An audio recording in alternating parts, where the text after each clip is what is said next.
Paula Deen and KFC and Popeyes, move over, because I'm about to cook my mama's fried chicken. There's nothing like it in the world. It's outstanding.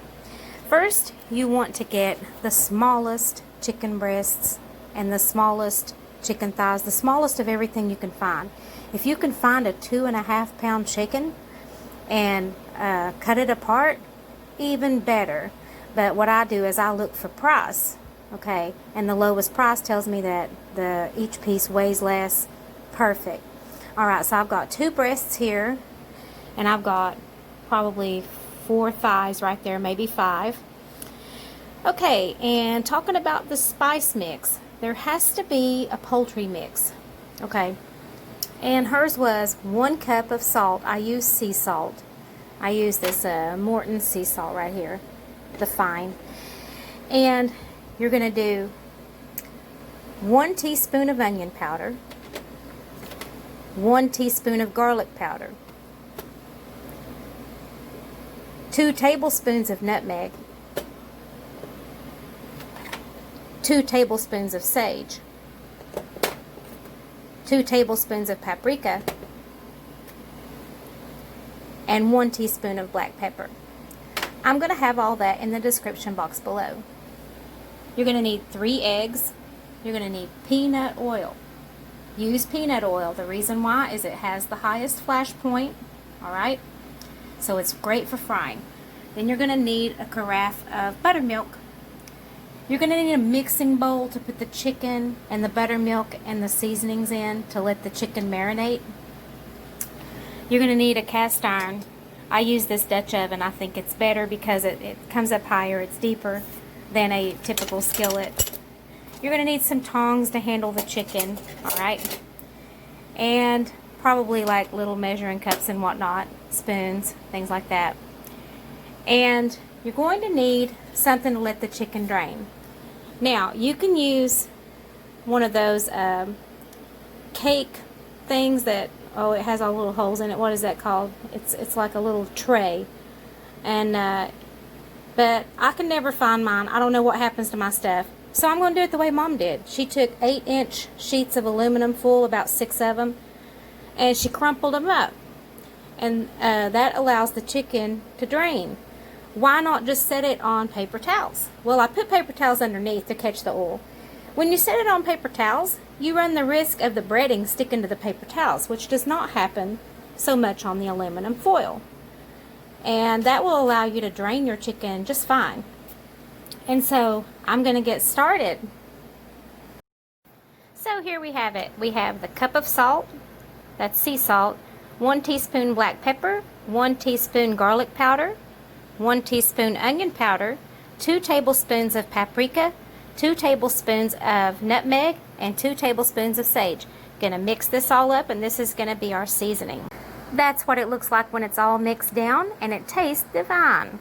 Alrighty then, I have 2 thighs here because it's just gonna be me and my husband tonight. I've taken a fork and I've poked holes in the meat.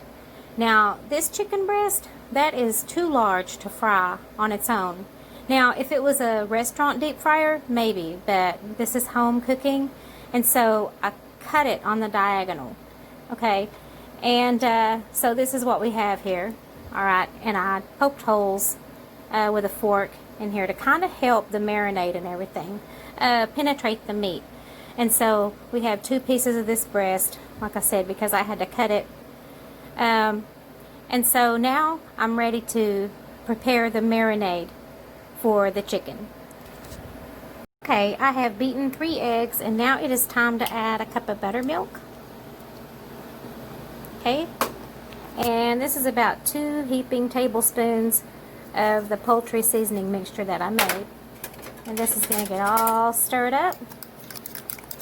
And the chicken is going to go down for a nice long bath, about an hour. It needs to marinate in order to absorb all of these seasonings. And so I'm just going to set the chicken down in here. I might need a larger, I don't know, we'll see. If I do, I do, it's no big deal. And there. I think that'll be fine. Yeah, alright, just as long as it's all covered up. Alright, and that's going to soak for about an hour. And and I know this is a little controversial, but I'm going to leave it out. I'm not putting it in the fridge. And I'll tell you why. If you get really cold chicken out of the refrigerator and put it in oil, it brings the oil temperature down, and that can cause you all kind of problems with your breading and everything. And so I leave it out for this hour. It's not going to hurt it, because when I fry it, I'm going to be putting it in oil that's about 350 degrees, okay? And I'm going to be putting in one piece at a time and allowing the temperature to come back up before I add another piece, okay? And so at the end of it all, I'm going to be placing a thermometer in the thickest part of each piece and testing the temperature. It should be about 170, anywhere from 165 to 170 degrees internal temperature when it comes out of the fryer, in order to ensure that it is done. Okay, I've got peanut oil in the cast iron Dutch oven here, and it's not quite halfway, but almost. And so I'm going to turn it on high, and I'm going to get the temperature up to around 350. Okay, now I'm going to give this oil a look-see. I'm going to put it about in the center of the center, and I'm going to see how hot it is. We need it to be about 350. Okay, and there it is right there in the center. And it's looking like we have a ways to go, so I'm going to come back to this in a few minutes. Heating, it's time to put the breading on the chicken. Okay, so all I did was I just dumped some all-purpose flour here. This looks like about 4 or 5 cups. Okay, you need plenty of it because you don't want to get it all gunked up and everything like that. So here we go. Okay, how we're going to do this is we're just going to take a piece of chicken out of here. Alright, this looks like one of the breast halves. Alright, and we're just going to dredge it into this flour and coat it on all sides. It's that simple. There's no salt or pepper in the flour. There doesn't need to be. The marinade already had seasonings in it. As you can remember, it had plenty of salt and pepper. And so we're going to make sure it's all coated. Alright. And you want to make sure that you don't do this step until the oil is pretty much ready to start dropping the chicken. And you're going to want to bread your breasts first, okay, because they tend to be thicker. Some say the drums and the legs take longer because it's dark meat chicken. But if you have everything the same size pretty much, you're going to get a good result. Okay, we're just about there with the temperature. So I'm going to turn down to medium high. I don't want to keep this on high because I don't want to start a house fire. Okay, this is where the magic happens. I put a piece of chicken in and I let it sit for about a minute before adding another piece, because like I said, each piece of chicken, because the chicken is a little bit on the cool side, is going to bring the temperature of the oil down, and that causes all kinds of problem with your breading. And make sure you have tongs when you're doing this. Make sure you have tongs. And also when you're frying, I'm not trying to scare anybody or anything like that, but you need to have something nearby to put out a fire in case, you know, something happened. Because you never know. This frying method is kind of unpredictable. Alright. It's going to take probably about at least 10 minutes for these pieces. So I'm just going to keep checking them, and then when I think they're done, I'm going to check the temperature in the middle using my thermometer. Note, you see how I have about 2 inches of headspace there at the top? You don't want your oil going any higher than that. I only have 2 pieces of chicken in there. If you have to add like maybe 1 or 2 pieces at a time to keep it at that level, then do that, because if you have the oil too high, it can boil over and you can start a fire, and you don't need to be doing that. Sometimes it happens that the outside of the chicken, it can get done before the inside. And if that happens, the solution is very simple. You just remove it from the oil, okay? And you put it in the oven on about 300 and you let it finish off in the oven. I have removed the chicken breast and I've added the thighs now. I have 2 thighs in there. And the oil got really, really hot, so now I've turned it down to medium because I don't want to have a boil over. So you have to really stay with this. You have to adjust your temperatures, and you know, you just really have to watch what's going on when you're frying chicken. My oil was really hot, so the outside got done, but the inside not quite, because this needs to read about 160 degrees. I have the thermometer, as you can see, in the thickest part of the chicken, all right, and I have it inserted about halfway through to check the temperature, and we're just not quite there yet, but we can get there very quickly by popping this in an oven that's at about 275, 300. The thighs are smaller, okay, but I think that we may have to put these in the oven as well because we don't want to overcook the outside. But I'm going to put the thermometer there in the thickest part of the meat. I'm having trouble with, there we go, all right. And like I said, this needs to read about 160, all right. So I come over here, I do the same thing, all right. Oh wait, I may be in the bone or something there, that might be why. But anyway, I'm gonna turn it this way. Trying to find the thickest part of the meat. All right, this one's close. So the thighs are pretty close, okay, but there's nothing wrong with putting fried chicken in the oven.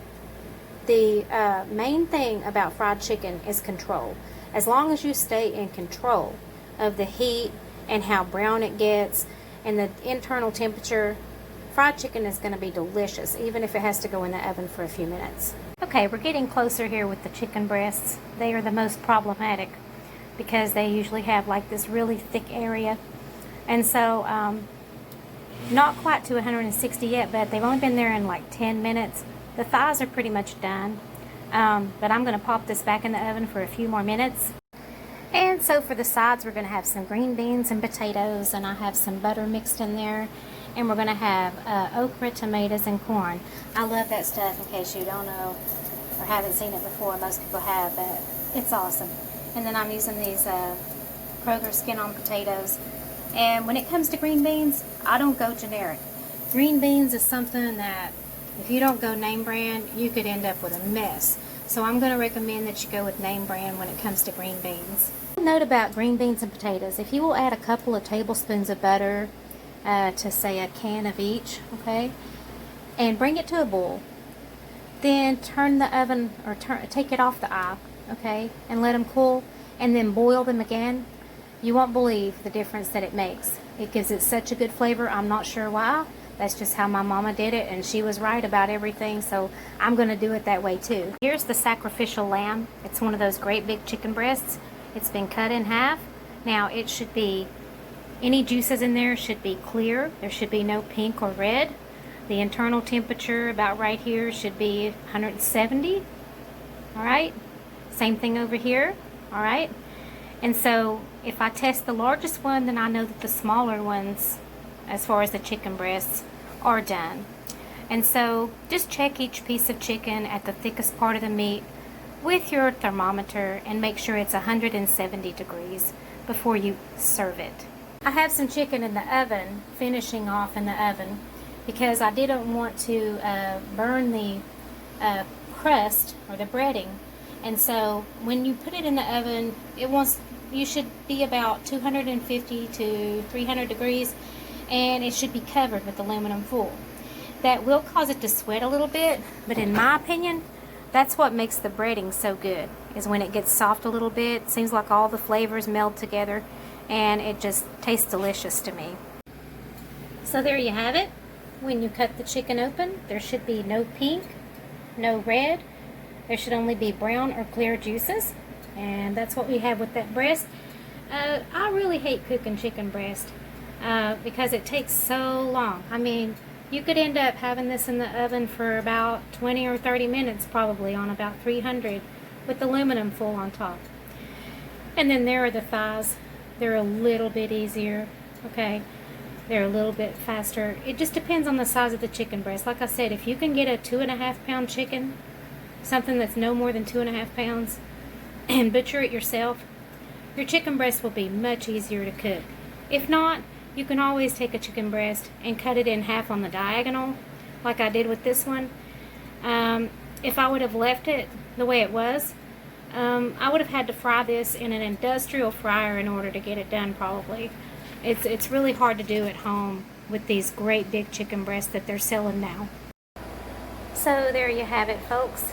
I've got the fried chicken, okra, tomatoes, and corn, and green beans and potatoes, and a nice piece of bread with some softened butter on it, and I'm ready to have dinner.